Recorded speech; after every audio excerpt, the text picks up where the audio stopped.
जय सदाराम बापू, जय ओगड़जी। एक समाज एक रिवाज श्रेष्ठ रिवाज श्रेष्ठ रिवाज श्रेष्ठ समाज आ नारा साथे आप सौ जाणो छो ए रीते बनासकांठा, पाटण, वावथराद आ 3 जिल्लानो ठाकोर समाज तारीख 4/1/2026 रविवारना रोज दियोदर तालुकाना ओगड़नी थળી મુકામે મળવાનો છે। ત્યારે આ સમાજ એક સાથે મળીને સમાજના ખર્ચા કઈ રીતે ઘટે, સામાજિક પ્રસંગો સાદગીપૂર્ણ થાય અને દુનિયા આજે 21મી સદીમાં ટેકનોલોજીના માધ્યમથી અનેક ક્રાંતિઓ થઈ રહી છે। ત્યારે એ હરોળમાં ટકી રહેવા માટે કરીને સમાજના શુભચિંતકોએ, સમાજના સંતોએ, આગેવાનોએ, સર્વપક્ષી આગેવાનોએ સાથે મળીને એક સમાજનું નવું બંધારણ જ્યારે અમલમાં મૂકવા જઈ રહ્યા છે ત્યારે આ બંધારણને અમલીકરણ કરવા માટે કરીને છેલ્લા 2-3 દિવસથી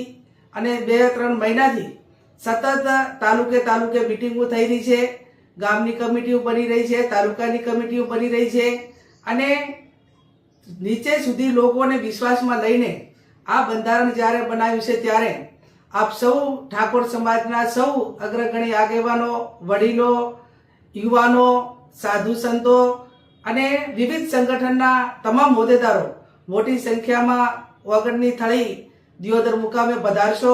એવું સમાજ વતી હું આપ સૌને આમંત્રણ આપું છું। આપ સૌ જાણો છો એ રીતે આ બંધારણ અમલમાં મૂકવા માટે કરીને એનું સારી રીતે અમલ થાય એના માટે કરીને સામાજિક આપણા જે રીત રિવાજો છે એ રીત રિવાજોમાં મહિલાનો હિસ્સો મોટો હોય છે। મહિલા પણ આ પ્રસંગોની અંદર 50% હિસ્સેદાર હોય છે અને એને પોતાને પણ એમ લાગે કે આ બંધારણ એ ખર્ચા ઓછા થાય એના માટે કરીને આ બંધારણ છે તો એ દિવસે ઓગણની થળી મુકામે ત્યાં મોટી સંખ્યામાં મહિલાઓ આવે એ આ અમલીકરણ માટે ખૂબ જરૂરી છે। તો આપ સૌને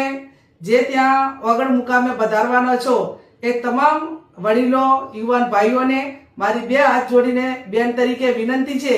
કે પતિ પત્ની 2 સાથે આવશો તો આ બંધારણ સારી રીતે અમલ થશે અને મહિલાઓને પણ આ શુભ પ્રસંગની હિસ્સેદાર બનાવો એવી હું અપેક્ષા રાખું છું। આ સંમેલનની અંદર, આ મહાસંમેલનની અંદર આપણા સમાજના ધારાસભ્યો, સંસદ સભ્યો, સાધુ સંતો, કલાકારો, અનેક જે પ્રતિષ્ઠિત વ્યક્તિઓ છે એ આપ સૌને પ્રેરણા પૂરી પાડવાના છે। વિક્રમભાઈ ઠાકોર હોય, અલ્પેશભાઈ ઠાકોર હોય, सांसद सभ्य भरतभाई डाभी होय, केसाजी ठाकोर साहेब होय, बलदेवजी ठाकोर होय, चंदनजी ठाकोर होय અને આ ઉત્તર ગુજરાતના તમામ જે ધારાસભ્યો, માજી ધારાસભ્યો બધા જ ત્યાં પધારીને આપને માર્ગદર્શન આપવાના છે, આપ સૌને પ્રેરણા પૂરી પાડવાના છે। એટલે આપ સૌ મોટી સંખ્યામાં ત્યાં પધારી અને આપણો આ જે પ્રસંગ છે એ પ્રસંગને દીપાવો અને આવનાર સમયની અંદર ખર્ચા ઓછા કરીને સમાજને શિક્ષણ તરફ વાળો એ માટે કરીને आज सौना सर्वपक्षीय एक सौना सामूहिक प्रयत्नों है ए प्रयत्नों ने आप उजागर करी अने मोटी संख्या में त्या पधारो एवी आप सौने समाजनी बेन तरीके, दीकरी तरीके विनंती करूं छुं।